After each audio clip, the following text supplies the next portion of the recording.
Man, we have some great fights this weekend. One of them, I would say the biggest fight of the weekend is probably not the best. We have possibly the number one pound for pound fighter in the world, Saul Canelo Alvarez, will be fighting against the 40-1 underdog from the World Boxing Super Series, Avni Yildirim. The first round loser of the World Boxing Super Series, let's be clear, by knockout to Chris Eubank Jr., who I believe at the time we said, okay, he came in and knocked the guy out like he was supposed to. And I'll remind you, that was Chris Eubank Jr. Man, Jesse, first of all, you say supposed as if, or maybe number one pound for pound. Is anyone not putting Canelo as your pound for pound number one? Are we seeing that? Are there some? Oh man, I don't know. You got to make a real big argument for Terrence He's Crawford. number one. He's the guy. He did it. Especially after the Callum Smith fight, which some of us didn't think was going to happen. So Yildirim is, what belt does he hold? Do you remember? No, he's a mandatory for for Canelo's belt. Yes, I apologize. Somehow there's a guy who's fighting the number one pound for pound best guy on earth at boxing after having lost his last fight to Anthony Durrell, who's also fighting that night, by the way. And I feel like must just be sitting there like, where the fuck was my paycheck at? I thought I was going to, And remember, he fought Anthony Durrell for a number one contendership fight to get a title, or I think for a belt, when he was also Yildirim coming from another loss of the World Boxing Super Series. So I don't know who he's paying off politically or who his manager is or his promotional team is, but they're doing a great job of putting him in the best position possible for him to succeed.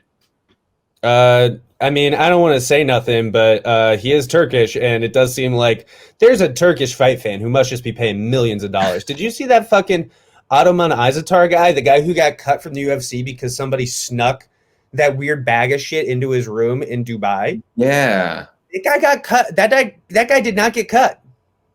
They're going to give him a second chance.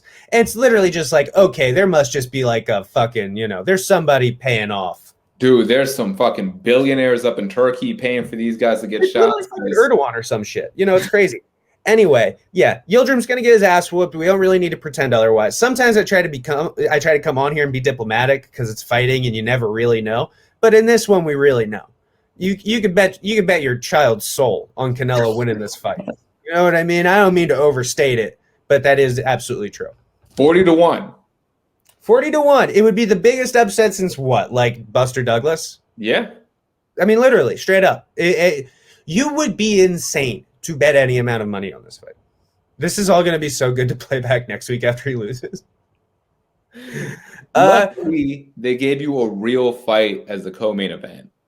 Eddie Reynoso's own Julio Cesar Martinez is fighting against the now veteran, the very durable Mick Williams Arroyo, who's moving down from super flyweight to challenge the flyweight champion, Julio Cesar Martinez. I really haven't seen very much of Julio Cesar Martinez, Jesse. Can you talk this guy up for me? What are we looking at? He's a phenomenal fighter. So Julio Cesar Martinez is a guy who a lot of people didn't know until he upset Charlie Edwards. So Charlie Edwards, big star in the UK. He was rising. He was trying to get his big title shot.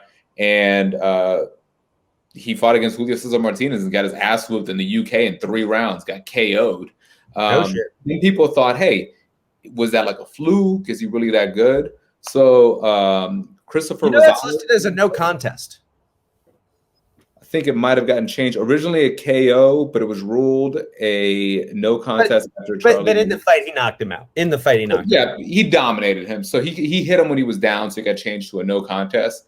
No shit. It's pretty clear who won that fight. Sure. Fair enough. So he came back. He beat a couple of good fighters. This is his next big name that he has on his list is Mick Williams Arroyo. Mick Williams Arroyo is a former world champion, an amateur standout. He's a guy who's only lost to the absolute best at super flyweight. So he's going to have the weight advantage coming into this fight, but he's not going to have the age advantage because I think Mick Williams now is in his 30s, while Julio Cesar Martinez is at a very ripe prime of his age of 26 years old. And how is the weight cut going to come into play about him losing the extra pound to come down in weight? I agree. I also wonder McWilliams. It's been a long time since we've seen him. It's been a long time since he's. It's been over a year since he stepped into the ring. First time back, we've seen a lot of inactivity. Come back and bite people. Did you say this fight's happening? This fight's happening at flyweight, right? It's happening at flyweight. He's moving down. Yeah, he's moving down. So he should be a little bit bigger.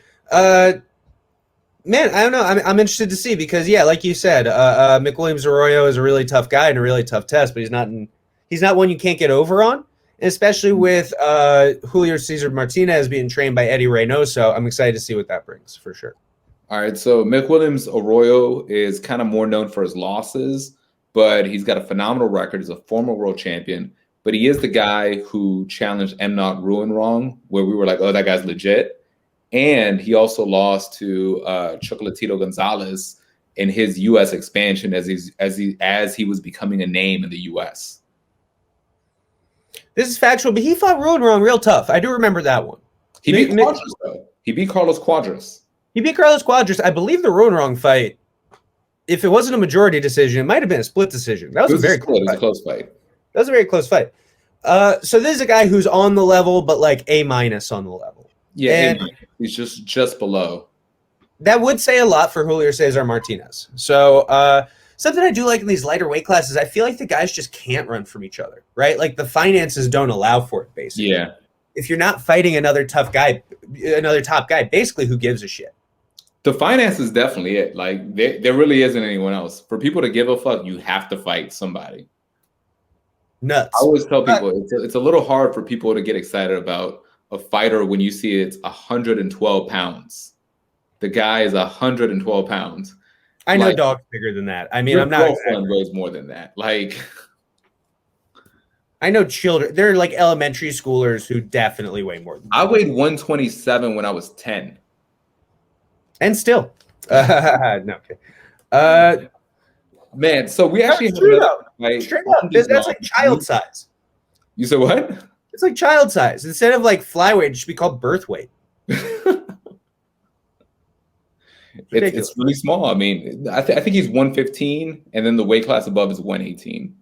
See, but then, people wonder why we have these weight classes. Like, why doesn't the UFC? If the UFC were to do 115, they couldn't find anybody for it. You could. You just have to go. Fights at 115. What? The Karate Hottie fights at 115. Male 115. Oh yeah. Like you just go to other places in the world. You just go to you stock up on guys from Thai fighters. Thai fighters. You stack up on there's going to be some Japanese in the top 10. You know what I mean? Like you can find these. Every once in a while, like, oh, hey, there's a guy from Lagos or something, it's just like somebody will pop up. Hey, a Jamaican guy. Cool. You know what I mean? No, it's like we said, you go to a rough neighborhood, you find a lot of fighters. Well, if you go to a place where there's, not a lot of great nutrition, then you're going to find smaller fighters. Yeah. It's just the economics of it.